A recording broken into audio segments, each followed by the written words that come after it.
कभी सोचा है कि आपकी घड़ी सिर्फ वक्त नहीं दिखाती बल्कि आपका भूतकाल भी। रात के 12 बजते ही जब घड़ी की सुइयां 12 से 12 पर टिकेंगी, तब आपको मिलेगा वो साया जो 10 साल पहले खो गया था। कहानी। रवि एक सामान्य सी फैमिली में पला बढ़ा नौजवान था। उसके पास एक पुरानी जेब घड़ी थी जिस पर लिखा था, समय सब कुछ बदलता है।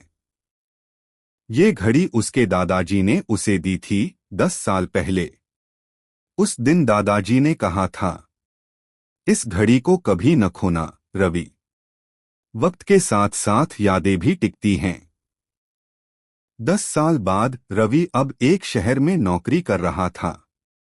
एक दिन अचानक उस पुरानी घड़ी का साया उसके सामने प्रकट हुआ। एक ही सेकंड में घड़ी की सुइयां 12 से 12 पर टिकीं और घड़ी का चेहरे चमक उठा। उस चमक के साथ रवि को एक आवाज सुनाई दी, मैं यहाँ हूँ। तुमने मुझे भूल नहीं पाया। रवि डर गया। उसे याद आया 10 साल पहले उसने अपनी बचपन की दोस्त साथी नेहा को एक वादे के बाद अचानक छोड़ दिया था क्योंकि उसके माता पिता को शहर छोड़ना पड़ा था। नेहा ने उस वादे को भूलने की कोशिश की, लेकिन रवि का दिल कभी नहीं भूल पाया।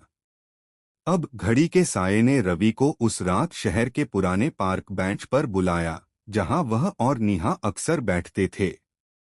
रवि वहां पहुंचा। घड़ी की सुइयां अभी भी 12 से 12 पर थीं।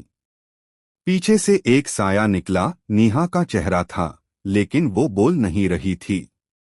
सिर्फ आंखों में एक खामोशी थी जो कह रही थी, तुम आए हो या अब बहुत देर हो चुकी है।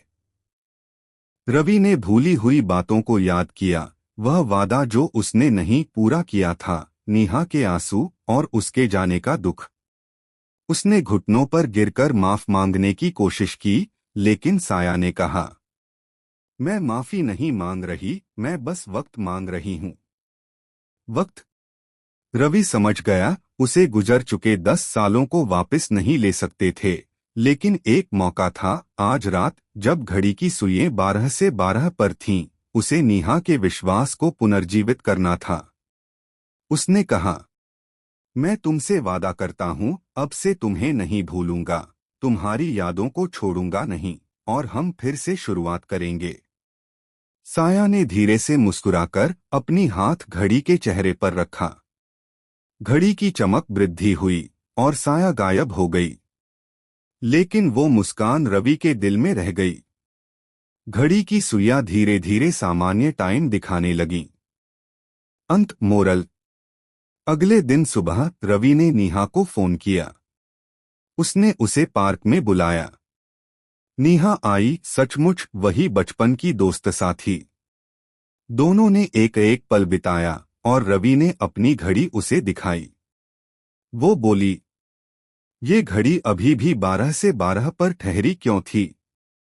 रवि मुस्कुराया और कहा, कभी कभी वक्त रुक जाता है ताकि हम उस मौके को याद कर सकें जिसे हमने खो दिया था। नेहा ने उसकी घड़ी लेकर कहा, तो यह घड़ी अब हमारी होगी, हमें साथ साथ नया वक्त बनाना है। रवि ने सहमति में सिर हिलाया। और घड़ी की साया, वो पल जो साया बनकर आया, सिर्फ संबंधों को याद दिलाने का माध्यम बन गया कि वक्त लौट नहीं आता, लेकिन मौके वापस मिल सकते हैं यदि हम उन्हें पहचानें। मोरल। भूल गए रिश्तों को साधने में देर न करें। कभी कभी वो घड़ी की साया सिर्फ संकेत होती है कि अब वक्त है, सिर्फ अब। Please like, share and subscribe our YouTube channel.